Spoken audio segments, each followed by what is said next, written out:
Hey everybody, Deck TCG here, and today we are looking once again at the Academy deck post GDO4.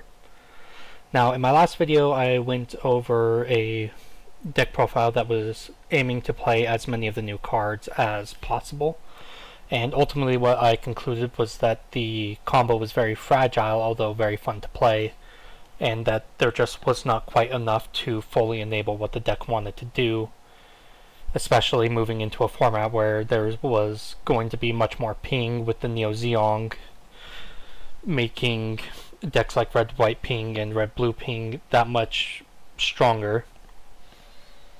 And even Purple Barbados was easily clearing the ways that you would want to place your EX resources with the Gunvolva. But I didn't like leaving it at that because Witch from Mercury is by far my favorite, and I really wanted to keep pushing with this deck. I've been in the tank on it more, and I think that I've finally found this list, which plays exceptionally well into the meta if you can pilot it right. Now, I will preface this deck is not by any means easy to play. You really have to know all of your matchups most of the time because there are a fair number of matchups, especially among top table like tiered strategies, that just become very 50-50, or which are rather only 50-50 if you know what you're doing. I will say that in all my testing, and especially against what I consider to be the current top meta threats, this list right here does perform exceptionally well into them. So with that, we'll jump right into the list, and I'll talk about each card and why it's in here as we go.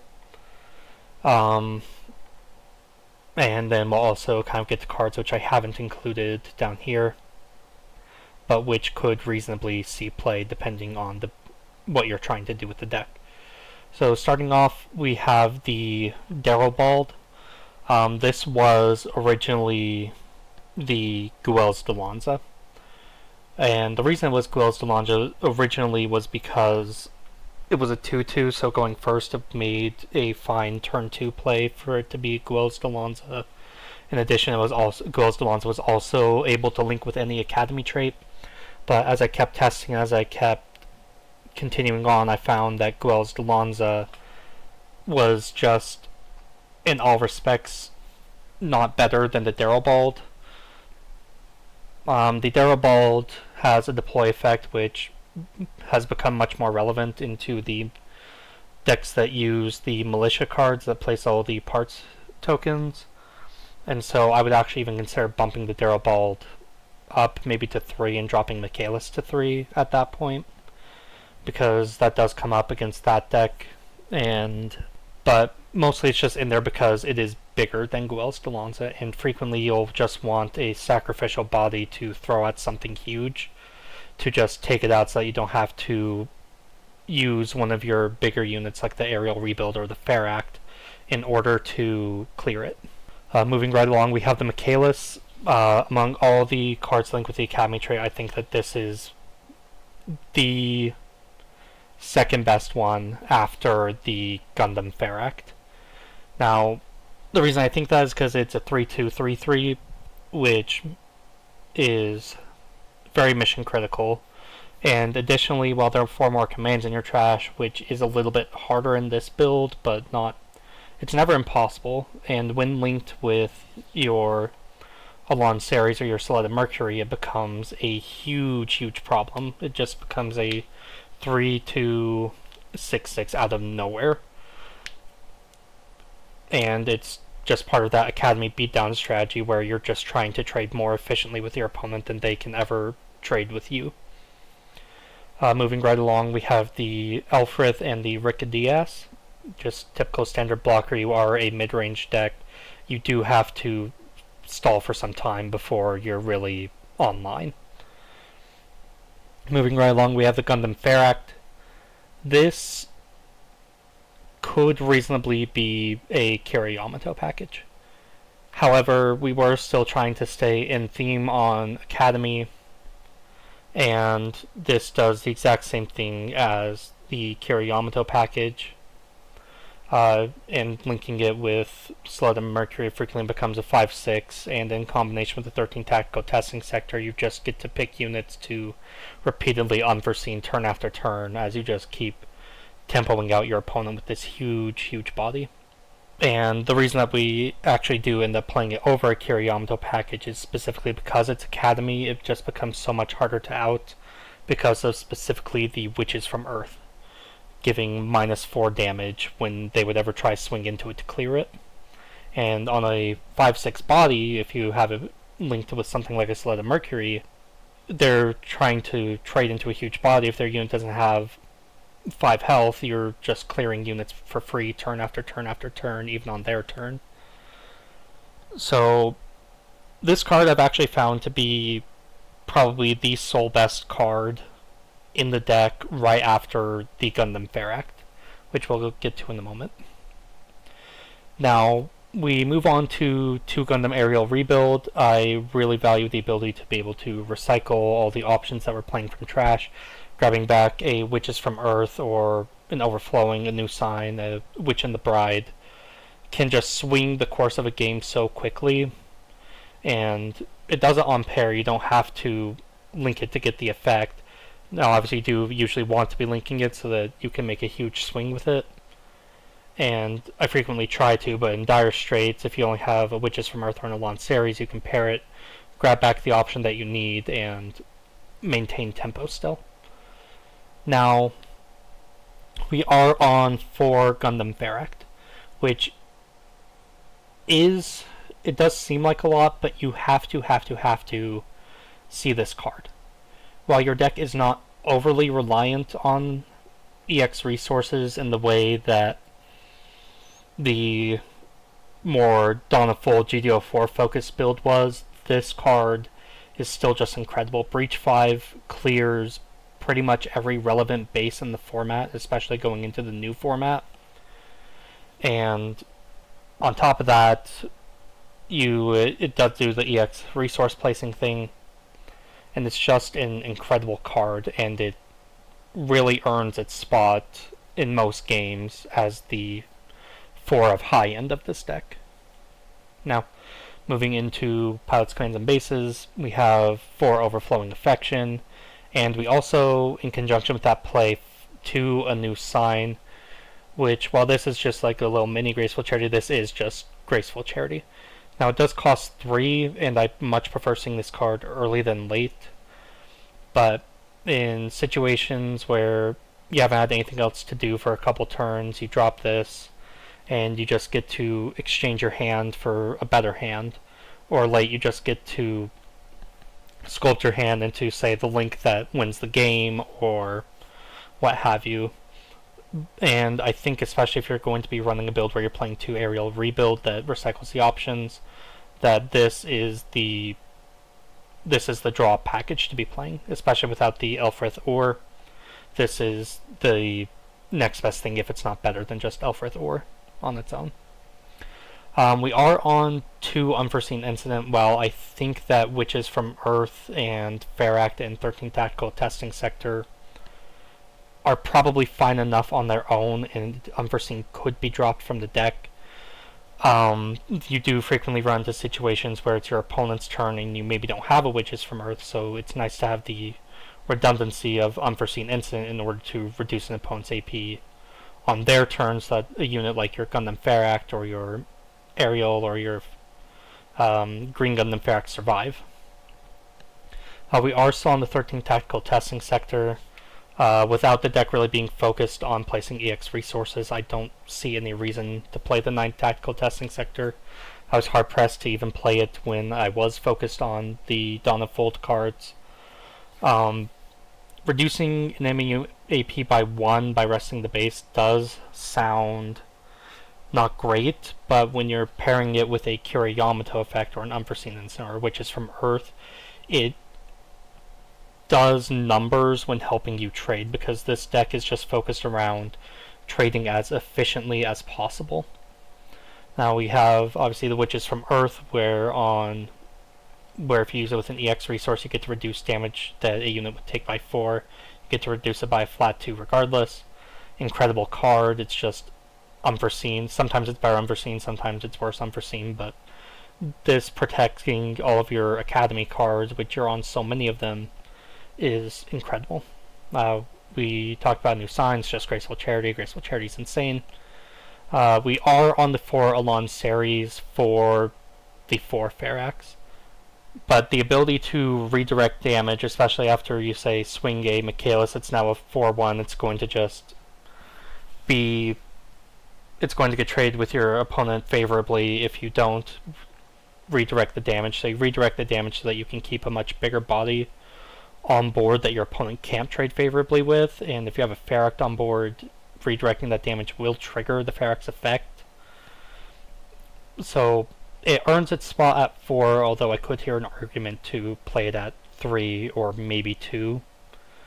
But having the Pharax link also come out of nowhere is really, really strong, and I've actually fallen into the playstyle and understanding that you do not use Alon series as a regular Academy link, unless you really have to. You use it strictly for the Pharax because that link is so strong with that Breach 5 coming out of nowhere. You play 2 The Witch and the Bride. This could reasonably be a lot of cards. However, I find that this card becomes mission critical for trading into Purple-White Destiny specifically, and this card is effectively your win condition against Purple-White Destiny. If you see this card, you will be able to trade more favorably. You can turn off their resource loops by bouncing because things don't hit the trash. You waste a turn. Purple-White Destiny is still, I think, one of the worst matchups for this deck because they have so much recursion. Because this deck really is focused around just being bigger, but being bigger doesn't really matter if all their units just keep coming back. And then we're on the 2-2 Suletta Mercury. I think it's incredible. I think that being able to save your EX resource that you use off of a Witches from Earth is really critical. Now, you don't always have it, but you can get your EX resources back, and even just adding 2-2 to in the Academy is really huge. I mean, it turns Sterile Ball to a 6-4. It gets Michaelis up to a 6-6, but it's 5-5 even without the 4 commands and trash. It turns Pharax into a 5-6, and Pharax as a 5-6 is a monster. And then Ariel becomes a 7-6, which is just huge, catastrophic. You don't really ever want to play Suletta onto Pharax, but you could, and then it would become another 7-6, which is just huge. Because there really isn't anything in the format that's living a 7-6 swing except for the Neo Zeong if you let the game get that far. Now, I think that this list covers the most bases, and it makes a lot of matchups it makes as many matchups as possible, not necessarily favored, but it covers a lot of them and is capable of beating those matchups, especially with a skilled pilot of this deck. Now, that being said, I think that there are versions of this deck that could be more tailored, like if you know your locals has a bunch of Blurple aggro players, you probably drop Witch from Mercury for Graceful Demeanor. Or if you know that everyone's running these like 3-2s, maybe have a bunch of Militia players, you could probably drop Brick DS for flat instead. Or if you know that you're going to be facing a lot of rush somewhere, you probably need both Choo Choo's Demi Trainer and Indiscriminate Violence. That being said, I'll go into why these don't make the main list and why they're only really for consideration. We'll start with Choo Choo's Demi Trainer and Indiscriminate Violence because they're both in here for kind of the same reason. Because they were originally tech cards in my testing against Blurple. This is probably a wrong take of mine, but I think that for the barrier for entry for a good deck is the ability to beat Blurple, especially in the last format, especially in this format.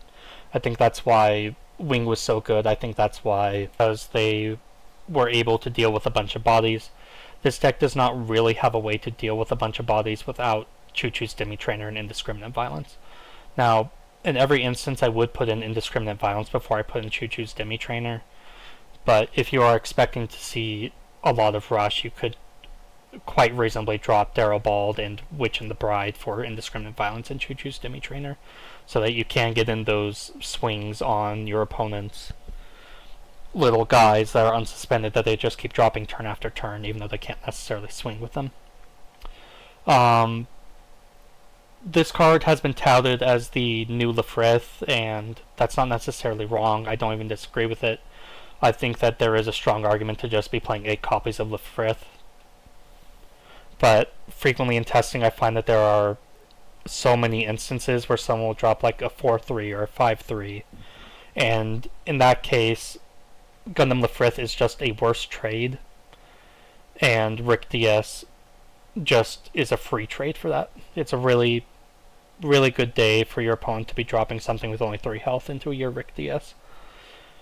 So while I can hear the argument for it, and if the meta were to develop where there weren't a lot of units with strictly 3 health, or maybe they were all 3-3s or what have you, instead of like 4-3s, then I would probably play flat over Rick DS.